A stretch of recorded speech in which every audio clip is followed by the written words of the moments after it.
Hello, how's everyone doing? Thank you so much for joining me. If you catch this on the replay, let me know what we're going to be talking about today is how to move from hiding and holding back and dismissing what you really think and being able to move to a place where you're speaking with confidence, no matter what, no matter who's around, no matter what the topic, no matter who may have different opinions, that you're really coming from a place of boldness. So, if you have ever been in a place where you just felt like maybe it didn't feel safe to speak up, maybe it felt more comfortable to kind of hold back and listen to what everyone else was saying and not insert yourself and share what you thought about the topic. And maybe you wrestle with some indecision and confusion. And a lot of this comes from this place of not owning your voice, of not thinking what you have to say is important, of not being sure what you believe and why. And so it's easier and feels safer to just kind of hide and hold back. And what happens when you do that is you end up dismissing what you really want. And that's where the indecision comes in. Because when you don't really know who you are, what you stand for, it's hard to make decisions. So I'm going to share what you can do about this, maybe some things you've tried that haven't worked and why they haven't worked. And then I'll share with you 3 steps to really start to change this today. And all of this is part of what we go into in my upcoming 6-week program that is called From Mouse to Lion. So from holding back to really feeling like you could stand up and roar with confidence, with poise, with grace, and really let your voice be heard from a place of power. All right. So ask questions as we go. If you watch on the replay, let me know you are there and what questions you have. Okay, so when you're in this place of wrestling with yourself and you really do want to have this sense of confidence in your own skin and comfort. So when you go into different situations and you interact with different people, you don't have to modulate how you show up. You don't have to worry about what you say. You don't have to suppress what you really feel, because when you do that, that creates this internal conflict where you're not really sure who you are, and you change who you are depending on who you're around. And this results in is, a lot of times, this happened for me in the past and has happened with my clients too, is you end up in jobs that are not aligned with you. You end up in relationships that aren't supportive of you, and you end up behaving in ways that aren't in alignment with who you truly are, with your heart. And so you end up letting family members and friends kind of walk all over you. You turn into kind of the people pleaser, and you really don't have these clear boundaries and standards for what it looks like to be in a relationship with you. And that includes family and friends, not only partners and spouses. And of course, that is going to create a lot of conflict within those relationships, because you're going to be building a lot of resentment about how they're treating you and feeling that they don't respect you. But really, they're just following what you're allowing them to do. So maybe you've done some things to try to fix this. Maybe you've been on different courses. Maybe you've read some books, and maybe you've gained some valuable information. But if you're finding that you're still wrestling with this, and you really want to be coming from a different place when you're interacting with others, when you're speaking in front of groups, when you're speaking in front of friends, when you're speaking with your kids or your partner, you really want to know who you are, what you stand for, and why. Because the why is really important. A lot of times you may be holding back on what you believe because you're not really sure why you believe it. And so part of my program, what we do is really go deep into, where did you learn your beliefs and why do you believe that? And really start to do some research so that you can share what's important to you from a place of not just from the heart, but also from knowledge of having done some research and be able to stand on solid ground. So if someone has some questions, you're not just saying, well, I just believe that because that's what I was raised to believe. You understand why you were raised to believe that and where that even came from. Because when you do that, it really helps you to understand yourself a lot better as well, because then you don't have to defend yourself, and you don't feel attacked, because you know who you are and what you stand for and why. Why is really, really important.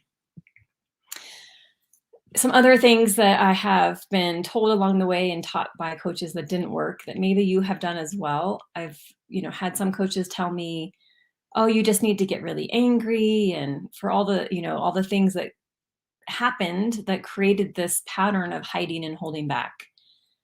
Other coaches are like, "Oh, you just need to pump yourself up and really like feel like you're amazing." Neither one of these work, and I'll tell you why. Because they're both coming from a very superficial place. And anger, being angry at people, your family or friends or ex, boyfriends or girlfriends, being angry at them keeps them having that power over you. It keeps them attached to you. And so it doesn't work to think, oh, you just get angry at them and that's going to release them. It's actually going to connect them even more with you.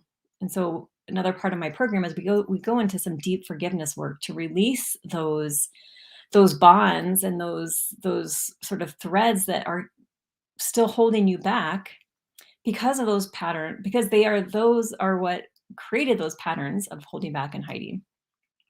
And the reason that pumping yourself up doesn't work, it's also very superficial. You can pump yourself up all you want, but if you don't at your core truly believe what you're saying, and you haven't integrated that and you don't understand why you believe that and who you truly are, it doesn't matter. You can, spew a million things amazing about yourself and it won't come through. It still will be as if you were saying you were George when your name was Susie or something like that. It's going to be so incongruent. And that'll show up in your communication and if you run a business, that'll show up in your marketing. If you are in a career, it'll show up with your employees or with your boss. If you're in a relationship, it'll show up with your partner. If you're a parent, it'll show up with your kids. So, how you can change this and what will work, of course, is going to be much deeper. And that is why I designed this program it's an opportunity for you to be supported in going deeper in a really safe and supportive environment and to see others that are going through this too so you're not alone.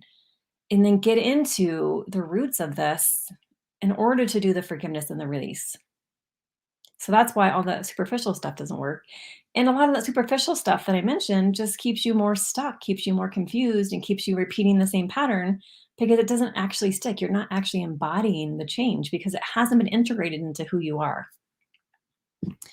So, in order to change this, I'm going to share with you now those 3 steps. So, part of what's happening when you're hiding and holding back is to become super attentive and aware. So the first step is to start to learn to identify your triggers. And then what I help you do is guide you to uncover them at a deeper level. So usually the first response of why you think the trigger is there is like the first tip of the iceberg. You need to go much deeper to uncover what is the root of it and dig out the roots and clean them out so that you don't have to keep repeating those same patterns. The second step then is to learn new communication skills, to learn how to communicate from an empowered place. So you get out of the drama triangle of, playing the victim and feeling helpless, or being a bully and manipulating, or feeling like you have to go save everyone. So learning how to speak from an empowered place with, and being assertive with compassion and kindness, not bulldozing everyone, but really being able to learn how to be and communicate at a much higher level. And that's also a lot of what I teach in this program. The third step then is to create rituals to ground you so that you can respond with grace. You can respond with curiosity. You can respond with compassion. And so these rituals you do daily to really help you so that every day, as things come your way, you can always go back to your rituals. You can go back to grounding. You can go back to who you are, what you believe, and why. And then decide and choose how you are going to respond versus react versus defend versus attack. And so when you do this, this is going to change your work, it's going to change your relationships, it's even going to change your body because a lot of this is causing stress in the body, which causes overweight, which causes inflammation, which causes a lot of aches and pains. For for me and for my clients, how this has shifted, one of my clients, she had a lot of these patterns in her family relationships where her mother wasn't treating her really well and saying things that consistently triggered her, and her children weren't treating her well. So she's kind of in the sandwich of feeling like she needed a huge change in how she communicated and how she was being, so that those relationships could transform. And so she could model what it was that she wanted from them and teach them a different way of treating her and really creating those clear boundaries. And as she did that, not only did her body change and she started losing weight because she wasn't holding on to all this weight for sort of protection, she also, her business started to totally bloom and people were reaching out of nowhere, so to speak, right? I mean, it's all perfect because she had shifted internally. So she was more willing to be seen because she no longer needed to hide. Another client, it completely changed her, I mean, for her too, like her relationship. She started engaging in new activities. She started voicing, what was bothering her in relationship and then seeking solutions, asking more of what she desired instead of just going with the flow or just deferring to what her partner wanted. And that also changed her business, and the same thing happened to her. I mean, she had people reaching out again, like, she was hardly even, like, sharing her business, and had people reaching out asking to work with her. Because that's how powerful this is when you change, how you show up changes everywhere, not just in your relationships. If you're in business, if you're, working for someone else, it's going to change how you show up, and so people are gonna respond to you much differently. So we go much deeper into this in my upcoming 6-week program. We are starting next week. I encourage you to reach out. I encourage you to join, because we are really going to move you in 40 days from feeling like a mouse and you're kind of hiding and holding back and not really sure, of who you are, what you stand for, and not really wanting to voice too much of your opinions, to be able to stand boldly, confidently, and speak articulately, like really embracing like the lioness energy of, you are here and this is what you believe and this is what you stand for, and pay attention. And to be able to really navigate difficult situations, difficult people, difficult and challenging conversations and topics with grace and poise. And you will notice everything will change. Your relationships, your health in your body, your career and business, everything changes as you do this internal, deeper work to really own and reclaim your voice and really unleash that higher vision within you, which can only come through when you can speak it from a higher place. So I'll put a link below. You can check out. It's called From Mouse to Lion in 40 Days. If you have questions, reach out and ask. And I think that's it. So I encourage you to follow these 3 steps today as you go through the day, and really start to become more in tune with your triggers, become more in tune with, how you can choose to respond, and become more in tune with, where are you holding back and what would it look like for you and what would it change for you to really stand up, to speak out, to take a stand, and to know why you're taking that stand. Got it? All right. I'll see you again soon, and I will look for your questions and comments and hope to see you in my program next week. All right. Bye.